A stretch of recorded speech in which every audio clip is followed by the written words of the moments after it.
2019, it's my first invite to Pleasanton. I don't know anything really about it other than it's a big games. I'm still learning how to throw half the events, if not all of them.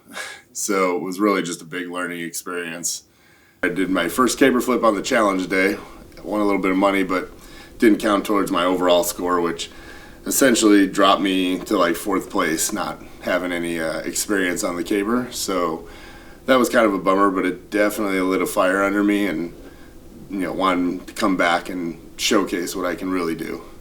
2020, unfortunately, COVID hit and they shut down all the games. The first time, as far as I know, that the Pleasanton games have ever been, not run in 157 years now, so that's crazy. But no games there, so we come back 2021. I'm having a great season, feeling really good. Everything's kind of clicking a little bit more. I come into Pleasanton. There's a guy, Zachariah Whittington. Is it Whittington? I'm not sure. I guess I should. I'll just say this. I meet a guy, Zachariah. We end up becoming really good buddies. He's a very competitive, excellent thrower. He ended up beating me that year, which, just kind of showed me who he was. So 2022 comes around, and I am having a great year. I've been kicking butt kind of all year. Throws are feeling great. Going up to Pleasanton, going, this is it. I'm gonna battle. Zachariah is there, and of course a whole bunch of other great competitors. But he's my nemesis. We kind of go back and forth. So we get going throughout the day. It's kind of like I win the events I should win. He wins the events he should win. We come down to the last event of the competition, and we're tied going into the event. And our last event is heavyweight for distance. He's got to throw something big, which he's good in this event. And I needed a big PR on my heavyweight for distance. So with all this adrenaline, all this energy, I go out there, my last throw, and I make it happen. 5-foot PR. I throw 51 feet 2 inches. I'm in the lead. Zach still has a throw to go. He comes up. He throws a monster throw. And what is it? 51-2. We tied on the exact same distance. We're tied at the event. So both of us are, all excited, chest bumping. What do we do? What do we do? And all they do is they go back to your next best throw, which he ultimately beat me. And that leaves me holding the second place plaque on the podium.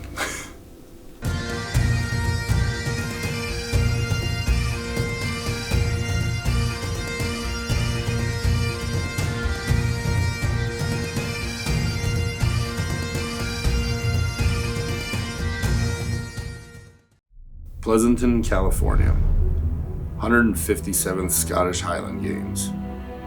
Considered by most to be the U.S. Championships, the best of the best come here hoping that they'll get their name added to that trophy.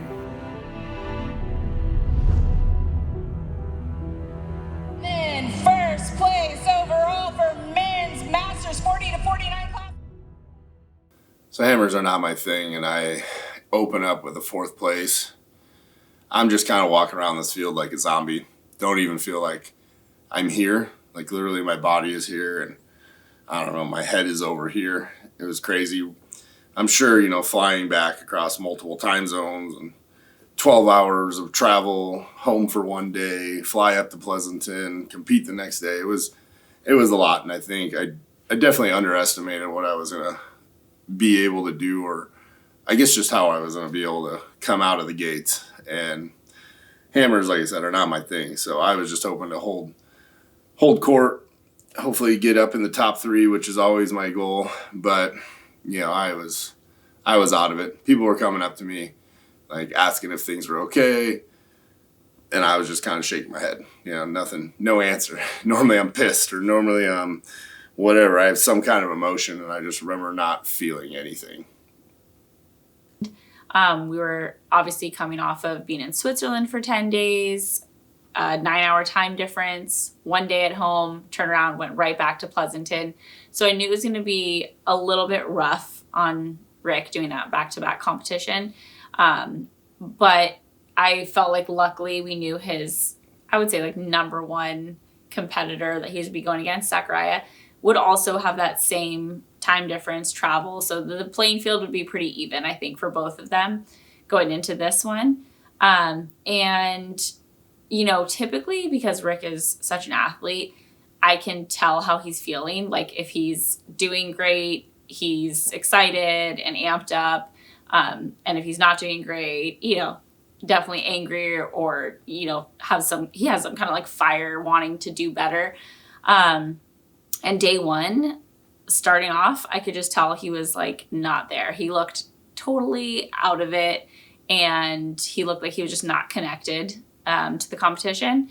So, you know, I asked a couple of times, is everything okay? Water, food, you good? And he just was kind of not all there. So I let him do his thing. And then after, I believe it was the first or second hammer, I went over and I was like, all right, because I know he likes getting amped up for stuff. I told him, all right, this is it, you know, everything you've got, leave no doubt. You know why we came here.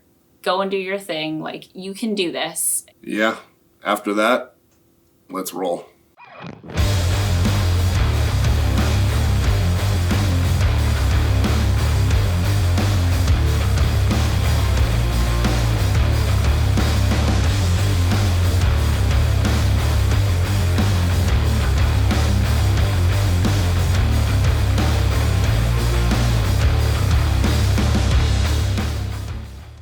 New field record? New field record. What was it? 50, shoot. 50 foot 8 inches. Oh, yeah. nice. Good. What's your best throw, though? Like 51 or 52. Yeah. Heck yeah, good job. Okay, so open stone, which is definitely one of my strong suits. That started off really good. First throw was a big throw, 49 feet, and I think that would have won it no matter what. But I was talking with Arkady, and she was like throwing off the side because they measured to the center of the trig, and I was like, all right, let's do this. Field record is like 50 feet, I think, and I come out and throw 51.8. So I set a new field record, which is huge. It's always nice to have those, especially at big games like Pleasanton where field records are no joke. So yeah, I was extremely happy. We just won that event. Moving on to heavyweight for distance next.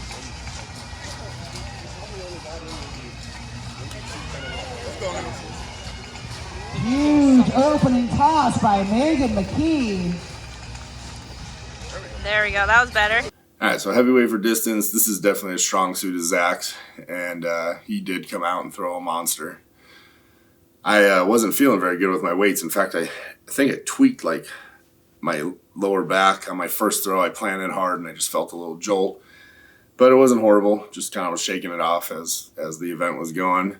I came through with I think 47-foot something throw, which put me into second. And that was good because I needed it. I was sitting kind of lower and then was able to come through with a big throw. So second place. Now we're heading into our lunch break.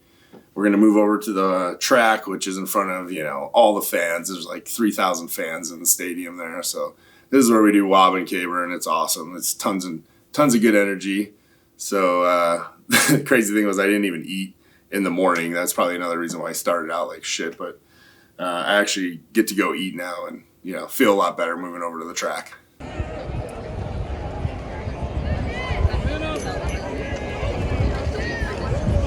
There we go. So wob's been feeling pretty good. I've actually been really consistent with it. When you're throwing, you want to make it over on your first try. If you can, you get 3 attempts at every height. And so I open up, like 16 feet. I hit 16, 17, and 18, I think, all on my first throws, which is great. Because if you tie, it goes back to who made it, basically first. And I think we had like 4 guys in at 18, now going up to 19 feet. Nobody's hitting 19. My first throw, I don't clear it. But, there's some good friends there, and they kind of all giving tips. That's what I love about the community of Highland Games, is everybody will kind of give you a tip if they're watching. So come up there for my second attempt at 19 and have a great pull on it. Goes over, the crowd's all cheering cowboy and everything. And let's go. And so I'm fired up now. And it's a good little celebration with the crowd. We had some fun there. So I take first in that event, we're definitely rolling. Now we go into caber, so it's super exciting at this point. So caber started off a little disappointing.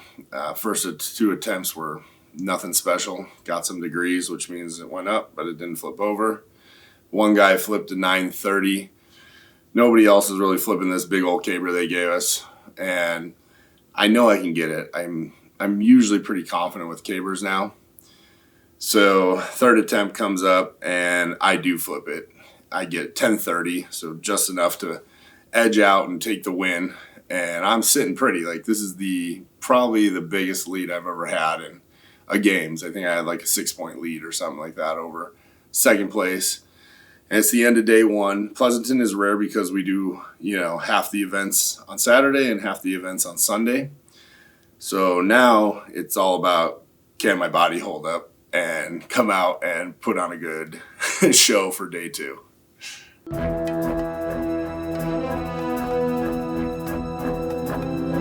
All right, so day 2 starts. I get to at least eat some good breakfast before we get out there. And even though I took a 4th, so it didn't really help in my performance, I feel better. I feel a lot better now with the day.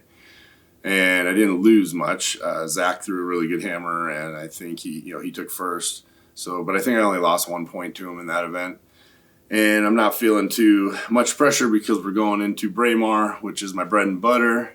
I own the field record from Braemar from last year, so, I'm excited.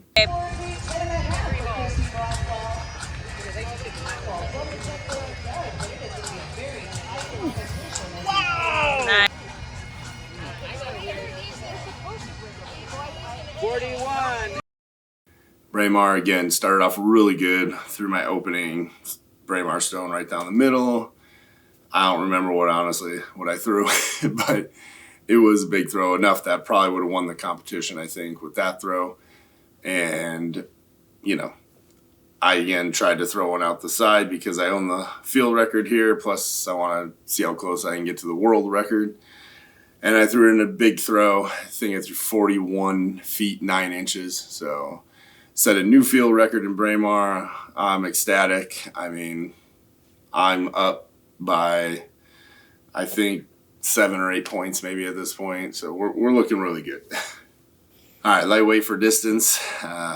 I didn't need to do much. After I sat down for a minute after Braemar, I kind of calculated the scores, and I had it pretty much wrapped up. So all I needed to do was just make, any decent throw out there, and should be good. So I just took 3 easy 1-turns and still finished 2nd in the event, which is great because my 1-turns have actually felt good. So that was awesome.